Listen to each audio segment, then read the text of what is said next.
This lesson discusses reduced vertical separation minima, referred to as Rvsm. The lesson discusses the requirements to operate safely within Rvsm airspace. Normal operating procedures and contingency procedures are also discussed.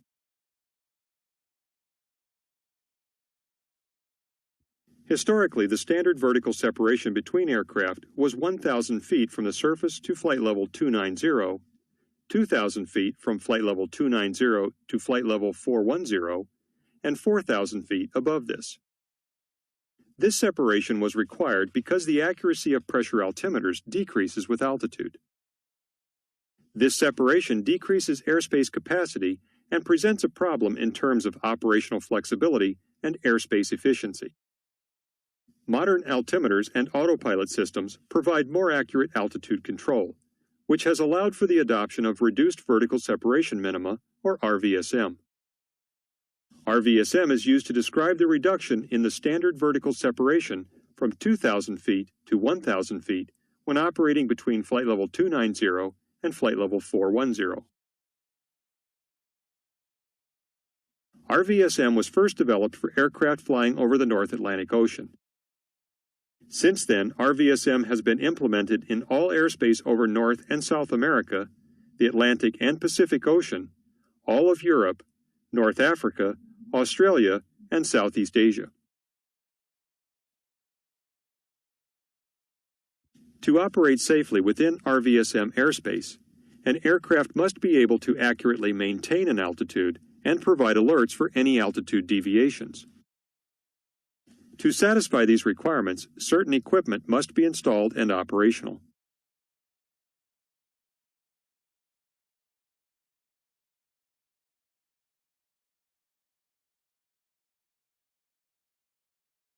Typically, the minimum equipment list for Rvsm operations will include 2 operationally independent altitude measurement systems, at least 1 automatic altitude control system, and an altitude alert system that signals an alert when the aircraft altitude deviates from the selected altitude.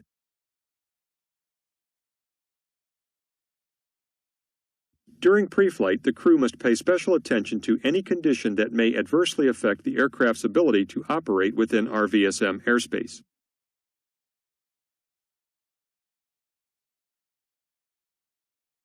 First, verify that the aircraft is approved for Rvsm operations. Review the maintenance logs, forms, and minimum equipment list to determine if any of the required Rvsm equipment is inoperative or that any repairs have been completed. Check that the flight plan filed with ATC reflects the aircraft's Rvsm capability. An Rvsm aircraft will show a W listed in Field 10 of an ICAO flight plan, or Block 3 of the FAA's flight plan. Check the reported and forecast weather along the route, paying particular attention to any forecasted turbulence, mountain wave, or convective activity.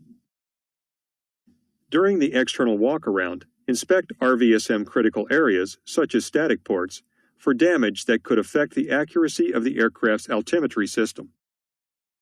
Finally, the 2 altimeters should be set to the local altimeter setting and indicate within 75 feet of field elevation. Now we'll take a look at Rvsm operations while in flight. During climb, prior to entering Rvsm airspace, all of the required equipment must be operating normally.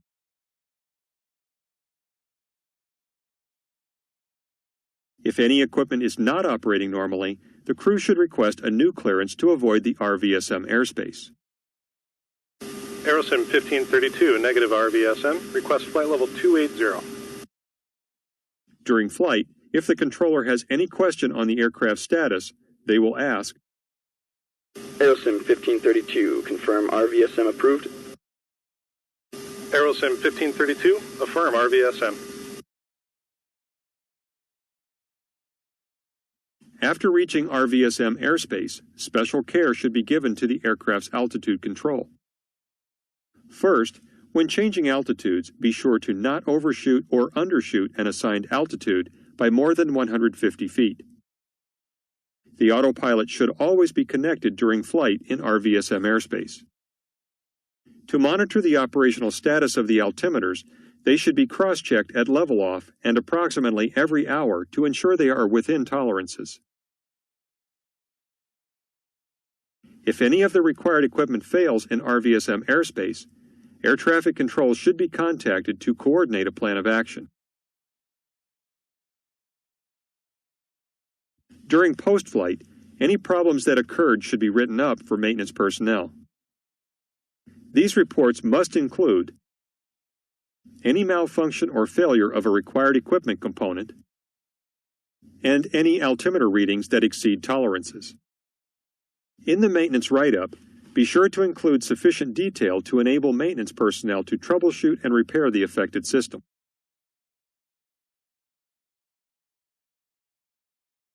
In this topic, we will discuss the procedures that you, as the pilot, are expected to use and what actions ATC will take to keep you separated from other traffic. In the event that the flight can no longer operate safely within RVSM airspace, the flight crew must understand and comply with the contingency procedures. Examples of situations that could compromise the aircraft's safety include encounters with mountain wave or severe turbulence, wake turbulence, and equipment failures.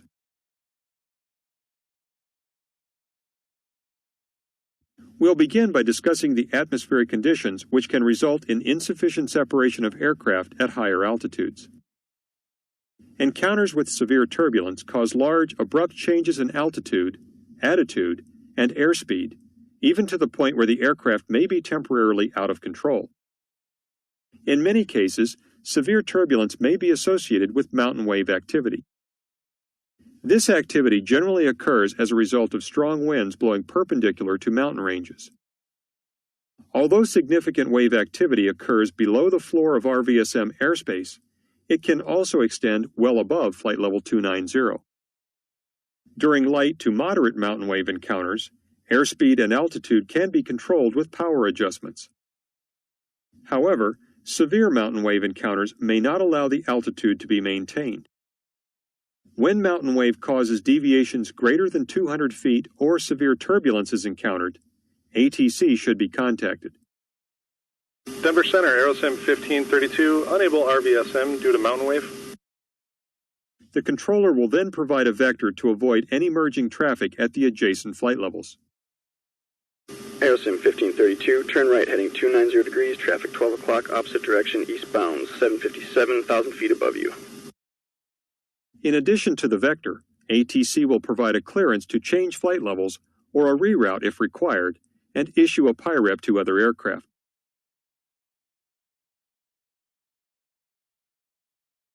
The chance of encountering another aircraft's wake turbulence is also increased when the vertical separation is reduced. Certain actions can be taken to mitigate the chances of an aircraft upset. Maintain awareness of other aircraft, including the following: aircraft in your vicinity that are climbing or descending through your altitude, opposite direction traffic that has passed 1,000 feet above you. Maintain vigilance for 10 to 30 miles after the crossing, and same direction aircraft 10 to 30 miles ahead that are 1,000 feet above you.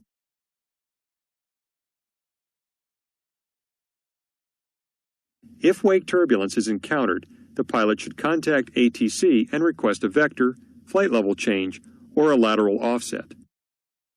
Requesting an FMS lateral offset is an effective way to avoid wake turbulence.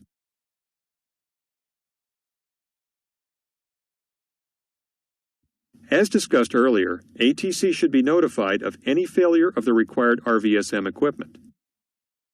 New York Center, Rvsm 1532, unable RVSM due to equipment. Air traffic control will then provide at least 2,000 feet of vertical separation and issue a clearance out of RVSM airspace as appropriate. If a single primary altimeter fails, increased separation is not automatically required. The aircraft can remain within RVSM airspace. If both primary altimeters disagree, the standby altimeter should be cross-checked to determine which altimeter is accurate. In either case, ATC should also be notified that the flight is operating with a single primary altimeter.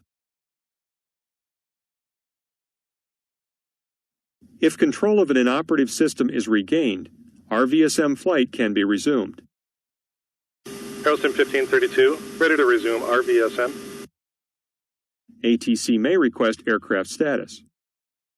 Rvsm 1532, confirm able to resume RVSM. Rvsm 1532, affirm RVSM. Special emphasis items during flight crew training enhance safe RVSM operations and should be adhered to when the flight crew is operating above flight level 290. In order to maintain RVSM operational privileges, it is important for the flight crew to understand these items. The following items are emphasized during RVSM training. Proper ATC phraseology for operations in RVSM airspace, adherence to clearances and prompt responses, use and limitations of altimeters, automatic altitude control, and transponder systems, procedures and characteristics related to TCAS use in RVSM airspace, and problems associated with visual perception of other aircraft operating with an altitude separation of only 1,000 feet.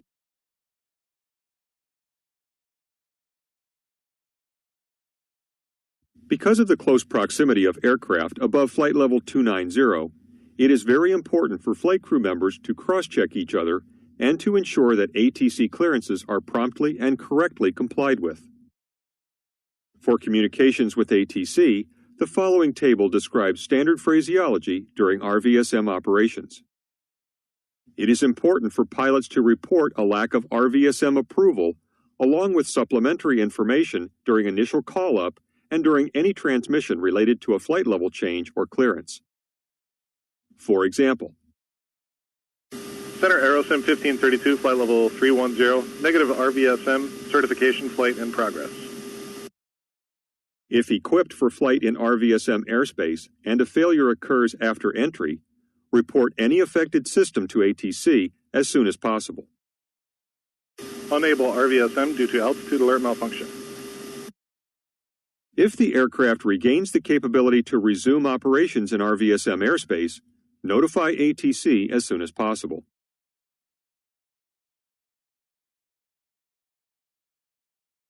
Altimeters and autopilots require special attention during operations in RVSM airspace because of certain inherent errors associated with these systems. RVSM-approved aircraft must comply with system tolerances during certification and during normal operations to be considered airworthy.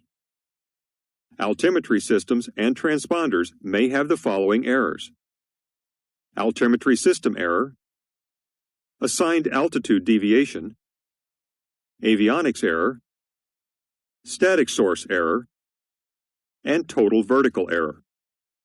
Because of these errors, it is very important that flight crews verify climb and descent rates are not excessive, transitions to level flight do not overshoot assigned altitude, and altimeter limits on the ground and in flight are within standards.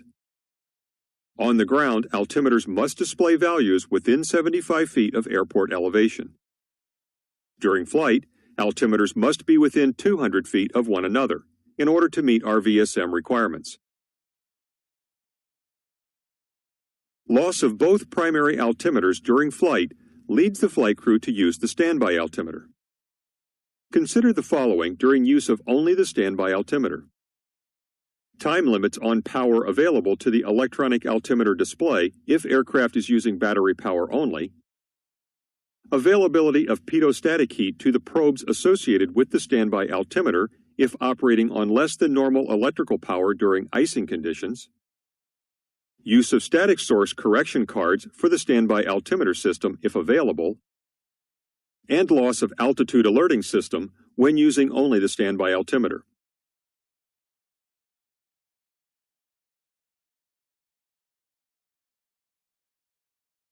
The Traffic and Collision Avoidance System issues a traffic advisory or resolution advisory when another aircraft is within close range and altitude. Because of the close proximity, TAs may be common while operating in RVSM airspace when aircraft separation may be slightly less than 1,000 feet. TAs are likely to occur in transition areas when aircraft are changing altitudes to obtain their respective 1,000 feet of vertical separation. Nonetheless, TCAS should be operated in the TA-RA mode during all operations in Rvsm airspace. Because of the reduced aircraft separation at Rvsm altitudes, flight crews must be even more vigilant to crossing traffic. Flight crews should consider the following. Limit climb and descent rates to 1,000 feet per minute when in close proximity to other aircraft in order to minimize the potential for TCAS advisories.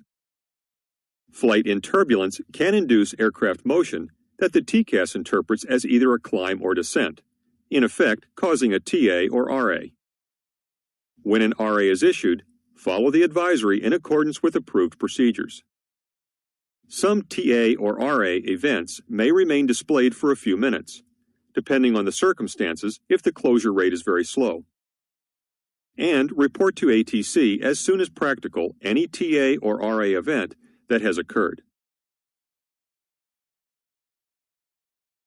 As previously stated, flight crew vigilance and visual contact of other aircraft increases the level of safety in Rvsm airspace. Flight crews are encouraged to turn on exterior aircraft lights when in close proximity to crossing traffic. In addition, it is recommended that the flight crew monitor navigation displays for traffic while visually scanning the horizon. Seeing other aircraft becomes difficult during night operations with low visibility or local phenomena such as northern lights or a mix of clouds and city lights. For example, lights from two aircraft that are diverging may appear as one aircraft that is on a collision course with your flight path. Take extra caution during turns and other maneuvers, as traffic may remain hidden beneath the aircraft wings and fuselage.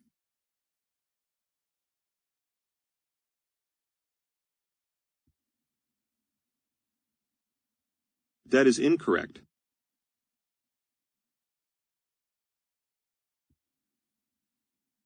That is correct.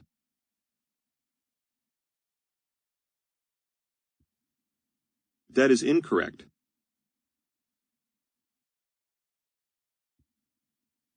That is incorrect.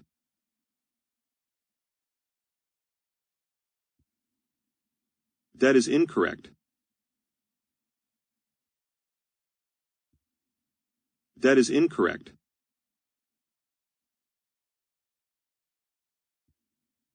That is incorrect. That is correct. That is incorrect. That is incorrect.